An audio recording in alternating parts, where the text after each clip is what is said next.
करेंगे, या जिस पीढ़ी ने इस देश को बनाने का दायित्व निभाया उनके संदर्भ में भी चिंता करेंगे? आने वाले पीढ़ी के लिए हम देश को क्या बना के देंगे, ऐसी बड़ी बड़ी बातें आप कर रहे हैं। पर जो इस देश को बनाने का काम कर रहे हैं, जो आपके सरकारी कर्मचारी हैं, जो अपनी जवानी के 35-37 साल लगा देते हैं आपके द्वारा बताए गए रास्ते पर चलकर उसे क्रियान्वित करने में, उनके प्रति आपकी कोई जिम्मेदारी नहीं रहेगी?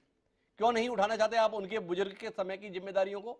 जब हम बच्चों से अपेक्षा करते हैं कि जिन माँ बाप ने आपके संदर्भ में सारा दायित्व निभाया, बुजुर्ग होने पर बच्चे उनकी जिम्मेदारी निभाएं, तो क्या इस देश की जिम्मेदारी नहीं बनती अपने बुजुर्गों के संदर्भ में, उन बुजुर्ग कर्मचारियों के संदर्भ में दायित्व निर्वहन की? क्या चाहते हैं आप? वो बुजुर्ग होने की अवस्था में भी उनकी पत्नियां घर में बर्तन मांजने का काम करें अपने जीवन निर्वाह के लिए? एनपीएस के अंतर्गत लोगों को क्या मिलने जा रहा है? 2000, 5000, 7000 रुपए? क्या इसके आधार पर जीवन काटने की उम्मीद की जाए? यह व्यवस्था यह बना देंगे कि अब आपको रिटायरमेंट के साथ में एनपीएस का सर्टिफिकेट देंगे और साइनाइड की गोली देंगे, अगर आपसे जिया ना जाए तो ये साइनाइड की गोली भी शासन की तरफ से? क्या इस रास्ते पे ले जाना चाहते हैं देश को? हिमांशु भाई, आप थोड़ा सख्त हो गए। मैं मानता हूं कि भावनाओं की कदर करता हूं, आपके तरह मैं भी कर्मचारियों के साथ हूं, मेरा पक्ष भी कर्मचारियों के साथ है। ऐसा नहीं है कि हम बिल्कुल विरोधता करने के उसमें है, लेकिन बहुत सारी चीजें हैं, आपको अपने देश की परिस्थितियों के अनुसार आगे बढ़ना पड़ता है।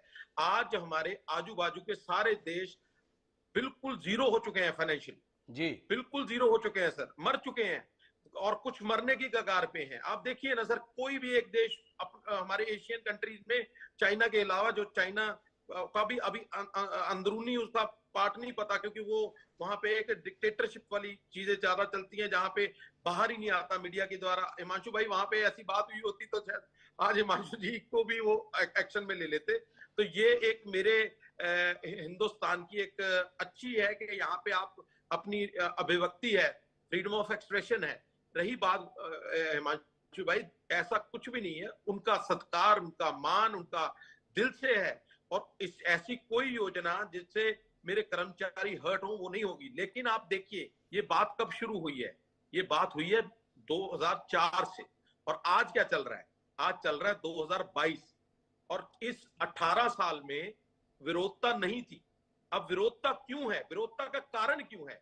विरोधता का कारण वो कर्मचारी नहीं है सर, वो विरोधता का कारण वो विपक्ष है जो अपने आप को कहीं भी स्टैंड नहीं कर पा रहा। उनको लगता है कि अब कुछ भी तो नहीं रहा हमारे पास, तो यही एक पत्ता फेंक देते हैं, शायद कुछ बन जाए। कभी 1000 रुपए दे दो, कभी फ्री की रेवड़ियां फैला दो, कुछ भी ऐसा कर लो मल्होत्रा सर। साहब जो कह रहे हैं वो सत्य के बड़े करीब है कि जितने राजनीतिक दल अचानक पुरानी पेंशन योजना के नुस्खे को लेकर जनता के बीच में जा रहे हैं, इन्होंने 15 साल मौन के साथ में काटे। 15 साल मौन के साथ ही नहीं काटे, बल्कि इस योजना को क्रियान्वित करने में बढ़ चढ़कर योगदान दिया। जब 2003 में ये योजना लाई गई तो 2004 में कई राज्यों में कांग्रेस की सरकार थी, अन्य दलों की सरकार थी, उन सब ने बिना कोई सवाल किए इसे अमल में लाया। और आज ये सब जनता के बीच में जाके बता रहे हैं अब हमें मौका दीजिए, हम इसे बदल देंगे। क्यों बदल देंगे? वोट की खातिर? सवाल है। पर देश के हालात को तो समझना होगा।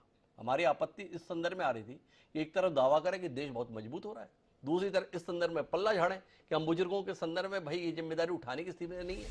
देखो ना अगल बगल के देशों को क्या हालत हो गए। तो मेरे साथ में बीके बाथम साहब हैं। भावनाएं अपनी जगह, यथार्थ अपनी जगह। बात तो आपसे समझना चाहता हूं, देश ने 1947 में आजादी के बाद से 2003 तक कर्मचारियों के संदर्भ में पेंशन संबंधी जिम्मेदारी को बड़ी ईमानदारी से निभाया। 2003 में यह फैसला लिया गया था, क्यों लिया गया था? क्या कंधे वाकई हमारे इस बोझ को उठाने के लायक नहीं रह गए थे, या कोई और दृष्टि थी कि योजना ज्यादा आकर्षक थी? और आज के संदर्भ में बतौर प्रशासनिक अधिकारी आपका जो तजुर्बा रहा है, क्या देश इस स्थिति में है जैसे वादे विपक्षी दल